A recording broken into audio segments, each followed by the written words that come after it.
Good day everyone, I'm Jacqueline de los Santos Sicat from grade 11 Cookery 2. So our task for today is to cook an egg dish. So come and join me cook this simple egg dish. The egg dish I choose to prepare for today is ground meat omelette, most commonly known as Tortang giniling. Tortang giniling or ground meat omelette is a type of Filipino omelette wherein ground meat, beef and pork being the most common, is sauteed with vegetables such as garlic, onions and tomatoes, then mixed directly with beaten eggs. Mise en place.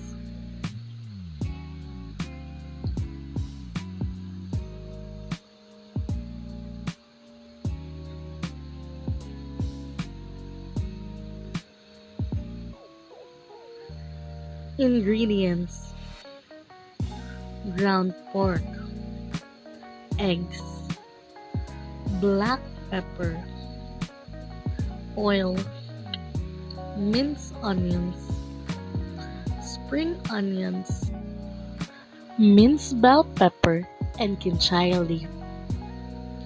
Ground potatoes. Tools: spatula, ladle, strainer, mini grinder, pot and frying pan. So, let's start.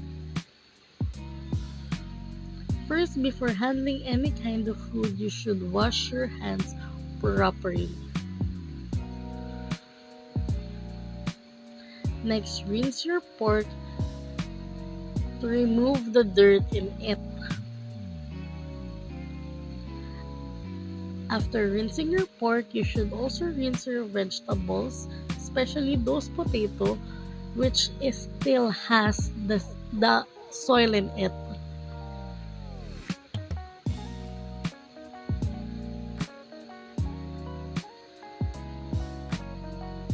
After rinsing your vegetables,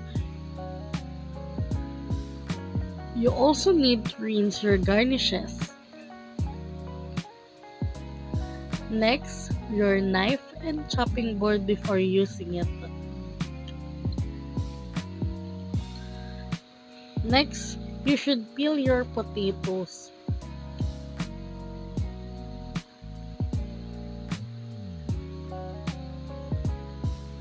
You should repeat this process in all of your potatoes.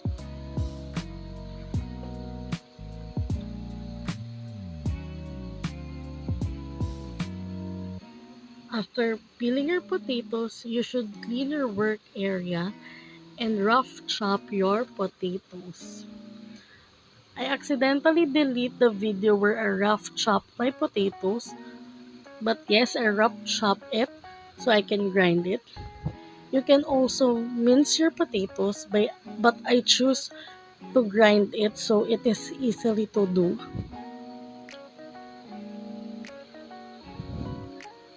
This is how it looks like. Next, rinse your plate before using. Then, remove the seeds of the bell pepper and mince it.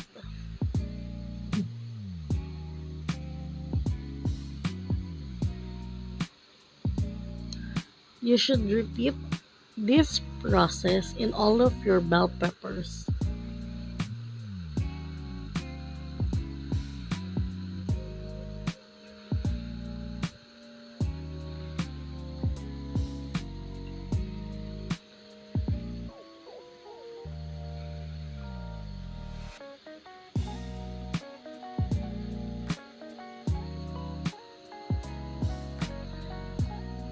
Next, you should set aside your bell peppers and also mince your onions. But before that, you should peel your onions first.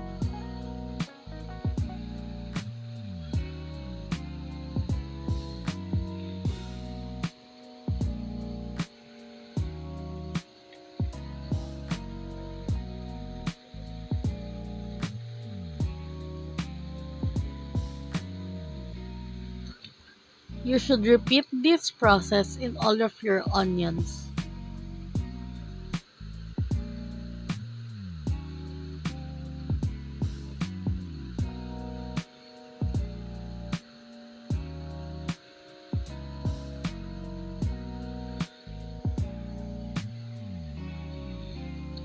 Then set aside your onions.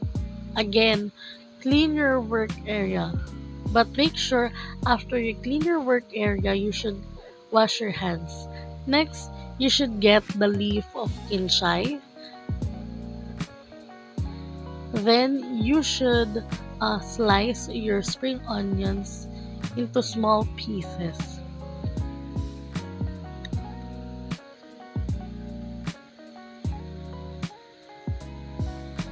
After that, you should set aside the garnishes. Next, after that, we already prepared all of our ingredients. Then now we open our stove and put a little bit of oil, then sauteed our onions and bell pepper.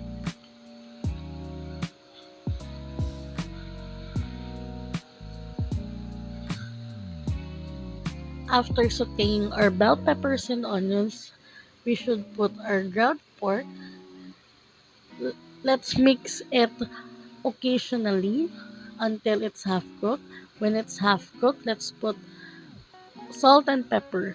I put 2 teaspoons of salt and some pepper. If the pork is cooked, just put the potatoes, and after if your potatoes is already cooked and tastes good, we should check if our eggs is fresh already. So as you can see, it's fresh. Now we rinse all of our bowls that we're gonna use. Then open our stove because we will fry our torta. Let's put some oil. Make sure your oil is a lot.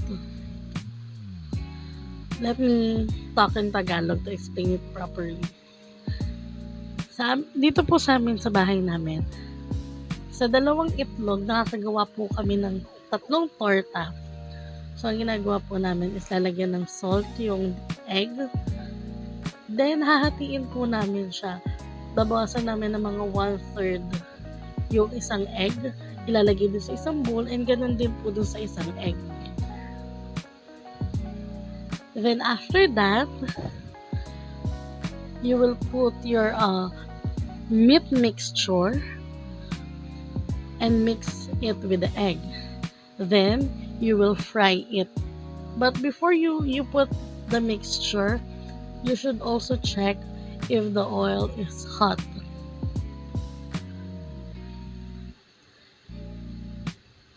If your torta is good to go, put it in strainer to remove the excess oil.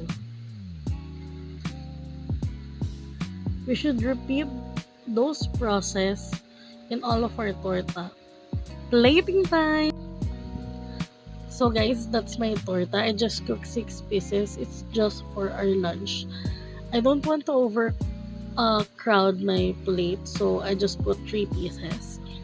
By the way guys, when you cook torta, you should also put a lot of oil because this recipe absorbs a lot of oil. So I use banana ketchup for my dip because banana ketchup and tortang giniling is a very perfect match. It really tastes good. Also, you should clean the sides of your dip so it will look presentable and clean. Also, I use the kinchay leaf for the garnish of my dip. Sorry, my lights turned off there. Then I put my dip at the side.